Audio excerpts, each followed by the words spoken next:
ನಾನು ಹೇಳೋದು ನನ್ನ ಮಗ ತಪ್ಪು ಮಾಡಿದ್ರೆ ಗಲ್ಲಿಗೆ ಹಾಕಿ ನಾನು ಬೇಡ ಅಂತ ಅನ್ನಲ್ಲ. ಒಂದು ಕಡೆ ಪ್ರಜ್ವಲ್ ರೇವಣ್ಣ ಅವರ ತಂದೆ ರೇವಣ್ಣರವರು ನನ್ನ ಮಗ ತಪ್ಪು ಮಾಡಿದ್ರೆ ಗಲ್ಲಿಗೇರಿಸಿ ಅಂತಿದ್ದಾರೆ. ಆದ್ರೆ ತಾಯಿ ಭವಾನಿ ಮಾತ್ರ ಮಗನನ್ನ ಎಲ್ಲೂ ಕೂಡ ಬಿಟ್ಕೊಡ್ತಿಲ್ಲ. ಇವತ್ತು ಪ್ರಜ್ವಲ್ ರೇವಣ್ಣರವರ ಹುಟ್ಟುಹಬ್ಬ. ಆದರೆ ಜೈಲಿನಲ್ಲಿರೋ ಕಾರಣ ಹಬ್ಬವನ್ನ ಆಚರಿಸೋಕೆ ಆಗ್ತಿಲ್ಲ.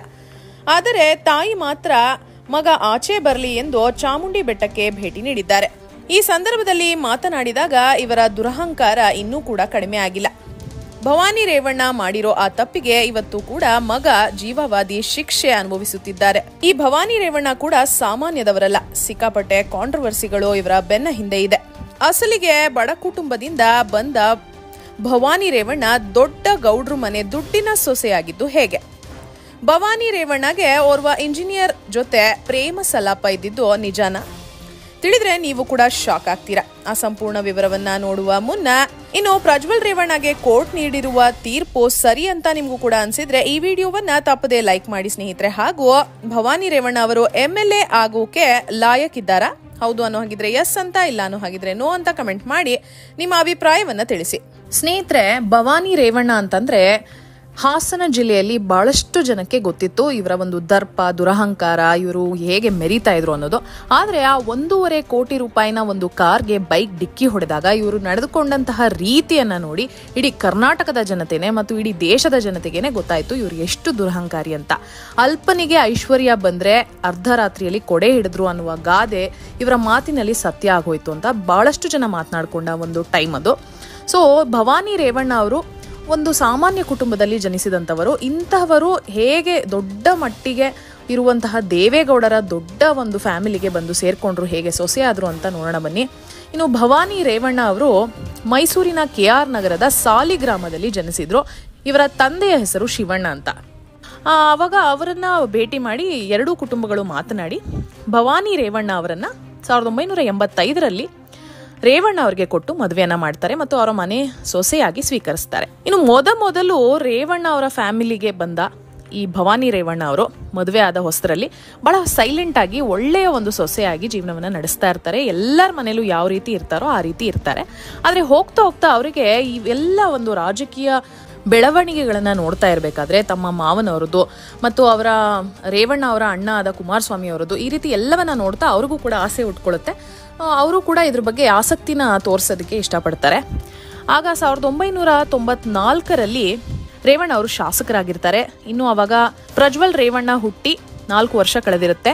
ರೇವಣ್ಣ ಅವ್ರ ಜೊತೆಗೆ ಸೇರ್ಕೊಂಡು ಅವರ ಒಂದು ರಾಜಕೀಯದ ಒಂದು ಜೀವನದಲ್ಲಿ ಇವರು ಕೂಡ ಭವಾನಿ ರೇವಣ್ಣ ಅವರು ಕೂಡ ಓಡಾಡ್ಕೊಂಡು ಎಲ್ಲವನ್ನ ಕಲಿತಾ ಇರ್ತಾರೆ. ಸುಮಾರು 2000 ಅಂತಂದ್ರೆ 2000 ಇಸ್ವಿಯಷ್ಟರಲ್ಲಿ ಇಡೀ ಕುಟುಂಬವನ್ನ ಒಂದು ಕಂಟ್ರೋಲ್ಗೆ ತೆಗೆದುಕೊಳ್ತಾರೆ ಭವಾನಿ ರೇವಣ್ಣ ಅವರು. ಆದ್ರೆ ಅವರ ಮನಸ್ಸಿನಲ್ಲೇ ಇದ್ದಂತಹ ಆಸೆಯನ್ನ 2004ರಲ್ಲಿ ಈ ರಾಜಕೀಯಕ್ಕೆ ಇಳಿಬೇಕು ಅನ್ನುವ ಆಸೆಯಿಂದ KR ನಗರದ ವಿಧಾನಸಭಾ ಕ್ಷೇತ್ರದಲ್ಲಿ ನನಗೆ ಟಿಕೆಟ್ ಬೇಕು ಅಂತ ಅವರ ಒಂದು ಮಾವನಿಗೆ ಅಂತಂದ್ರೆ ದೇವೇಗೌಡರಿಗೆ ತಿಳಿಸ್ತಾರೆ. ಮತ್ತು KR ನಗರದಲ್ಲಿ ಈ ಮಾಜಿ ಶಾಸಕರಾದಂತಹ ಮಹಾದೇವ್ ಆತಂಕವನ್ನ ಪಡ್ತಾರೆ. ಯಾಕಂದ್ರೆ ಇಂಥ ಒಂದು ದೊಡ್ಡ ಫ್ಯಾಮಿಲಿಯಿಂದ ಇವರ ಸೊಸೆ ಏನಾದ್ರೂ ಇಲ್ಲಿ ಬಂದು ಪಾರ್ಟಿಸಿಪೇಟ್ ಮಾಡಿದ್ರೆ ನಾನು ಖಂಡಿತವಾಗ್ಲೂ ಮತ್ತೆ ಗೆಲ್ತೀನ ಅನ್ನೋ ಒಂದು ಭಯ ಕಾಡುತ್ತೆ.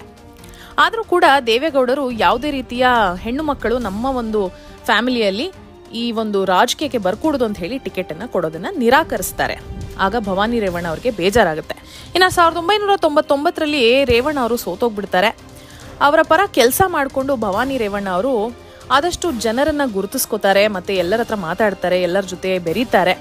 ಇದರ ನಡುವೆ ಏನಾಗುತ್ತೆ ಅಂತಂದ್ರೆ ಮಧುಗಿರಿ ಕ್ಷೇತ್ರದಲ್ಲಿ ಬೈ ಎಲೆಕ್ಷನ್ ನಡೆಯುವಾಗ ಅನಿತಾ ಕುಮಾರಸ್ವಾಮಿ ಅವರಿಗೆ ಟಿಕೆಟ್ ಅನ್ನ ನೀಡಲಾಗುತ್ತೆ.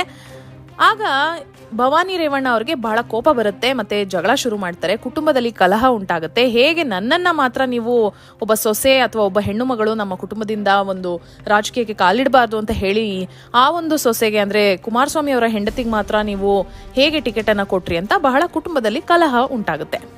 ಇನ್ನು 2013ರಲ್ಲೂ ಕೂಡ ಟ್ರೈ ಮಾಡ್ತಾರೆ. ಆಗ್ಲೂ ಕೂಡ ಭವಾನಿ ರೇವಣ್ಣ ಅವರು ನಿರಾಶೆಯನ್ನೇ ಕಾಣ್ತಾರೆ. ಅಲ್ಲೂ ಕೂಡ ಇನ್ನಷ್ಟು ಕೋಪಗೊಳ್ತಾರೆ. ಹಾಸನದಲ್ಲಿ ಜಿಲ್ಲಾ ಪಂಚಾಯತ್ನ ಸದಸ್ಯೆಯಾಗಿ ಭವಾನಿ ರೇವಣ್ಣ ಅವರು ಕೆಲಸವನ್ನ ಮಾಡ್ಕೊಂಡಿರ್ತಾರೆ. ಆದ್ರೂ ಕೂಡ ಅವರಿಗೆ ಯಾವುದೇ ರೀತಿಯ ಒಂದು ರಾಜಕೀಯದಲ್ಲಿ ಎಂಟ್ರಿ ಕೊಡೋದಕ್ಕೆ ಸಾಧ್ಯ ಆಗೋದಿಲ್ಲ. ಅಲ್ಲಿ ಒಂದು ಕುಟುಂಬ ಕಲಹ ಜೋರಾಗ್ತಾನೆ ಹೋಗ್ತಾ ಇರುತ್ತೆ ಮಧ್ಯದಲ್ಲಿ. ಮತ್ತು ಇದರಿಂದನೇ ಕುಮಾರಸ್ವಾಮಿ ಹಾಗೂ ರೇವಣ್ಣರವರ ಕುಟುಂಬದ ಮಧ್ಯೆ ಕೂಡ ಅಂತ ಒಂದು ಹೊಂದಾಣಿಕೆ ಇರೋದಿಲ್ಲ. ಕುಮಾರಸ್ವಾಮಿ ಮತ್ತು ರೇವಣ್ಣ ಅವರು ಆದಷ್ಟು ಚೆನ್ನಾಗಿದ್ರು ಕೂಡ, ಆದರೆ ಇವರಿಬ್ಬರ ಮಕ್ಕಳು ಏನಿದ್ದಾರೆ ಅವರೇನು ಅಷ್ಟು ಕಾಂಟ್ಯಾಕ್ಟ್ ಅಲ್ಲಿ ಇಲ್ಲ ಅಂತ. ಅದಕ್ಕೆ ದೊಡ್ಡ ಕಾರಣ ಯಾರಪ್ಪ ಅಂತಂದರೆ ಅದು ಭವಾನಿ ರೇವಣ್ಣ ಅವರು ಅಂತ ಎಲ್ಲರೂ ಕೂಡ ದೂಷಿಸ್ತಾರೆ.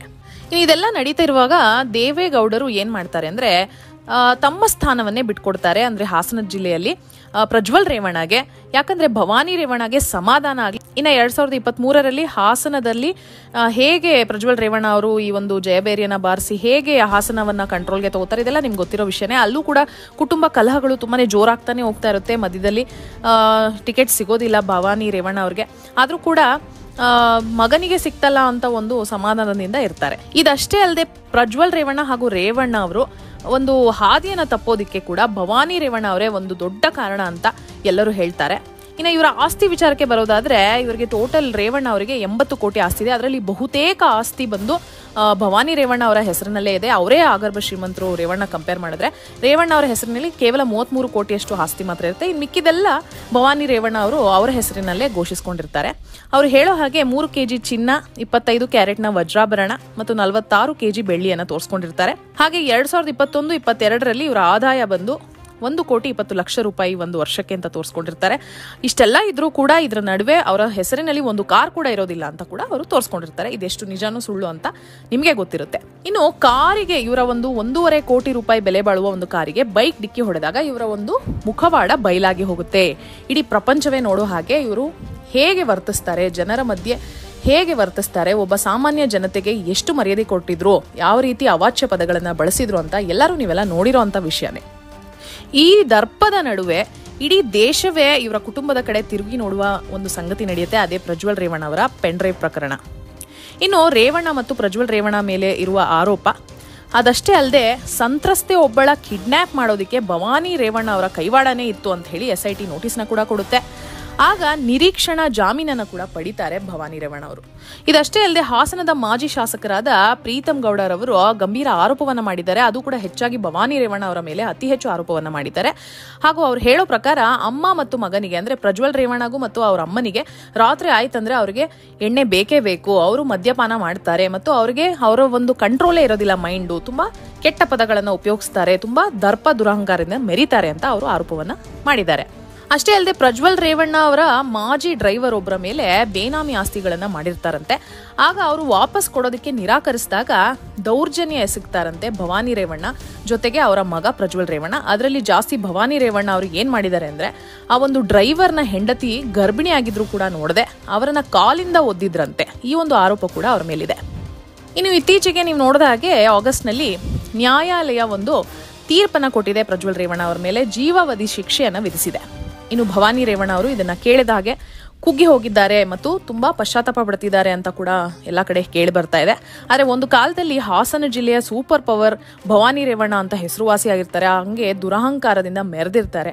ಹಾಗೆ ದೇವರು ಎಲ್ಲವನ್ನು ಕೊಟ್ಟಾಗ ಎಲ್ಲರ ಜೊತೆ ಒಳ್ಳೆ ರೀತಿಯಿಂದ ಇದ್ದು ಎಲ್ಲವನ್ನ ಹಂಚ್ಕೊಂಡು ಬದುಕಬೇಕು. ಆದರೆ ಇವರು ಮಾಡಿದಂತಹ ಒಂದು ಪಾಪ ಕಾರ್ಯಗಳಿಂದ ಇವತ್ತು ಅವರು ಅನುಭವಿಸುತ್ತಿದ್ದಾರೆ. ಈ ಅಮ್ಮನಿಗೆ ಹೀಗೆ ಆಗಬೇಕು ಅಂತ ಎಲ್ಲರೂ ಹಿಡೀ ಶಾಪವನ್ನು ಹಾಕ್ತಿದ್ದಾರೆ ವಿನಃ ಯಾರು ಕೂಡ ಇವ್ರಿಗೆ ಒಳ್ಳೇದಾಗ್ಲಿ ಅಂತ ಯಾರು ಕೂಡ ಇವ್ರ ಬಗ್ಗೆ ಕಾಳಜಿ ತೋರಿಸ್ತಾ ಇಲ್ಲ. ಇಂಥ ಸೂಪರ್ ಪವರ್ ಆಗಿರುವಂಥ ಲೇಡಿ ಇವತ್ತು ಎಲ್ಲರ ಮುಂದೆ ಆ ದೇವರ ಒಂದು ಶಿಕ್ಷೆಗೆ ಗುರಿಯಾಗಿ ಇವತ್ತು ಕುಟುಂಬವನ್ನು ಉಳಿಸ್ಕೊಳ್ಳೋದಕ್ಕೋಸ್ಕರ ಹೋರಾಡ್ತಾ ಇದ್ದಾರೆ ಅನ್ನೋದು ಸತ್ಯ. ಅದಕ್ಕೆ ಹೇಳೋದು ದೇವ್ರು ಕೊಟ್ಟು ನೋಡ್ತಾನೆ, ಕಿತ್ಕೊಂಡು ನೋಡ್ತಾನೆ, ಕೊಟ್ಟಾಗ ದಯವಿಟ್ಟು ಮೆರಿಬಾರ್ದು ಅಂತ. ಸ್ನೇಹಿತರೆ, ನಿಮ್ಗೇನ್ ಅನ್ಸುತ್ತೆ? ಭವಾನಿ ರೇವಣ್ಣ ಅವರು ನಿಜವಾಗ್ಲೂ ರೇವಣ್ಣ ಮತ್ತು ಪ್ರಜ್ವಲ್ ರೇವಣ್ಣ ಅವರು ಹಾಳಾಗೋದಕ್ಕೆ ಕಾರಣ ಅವರೇನಾ?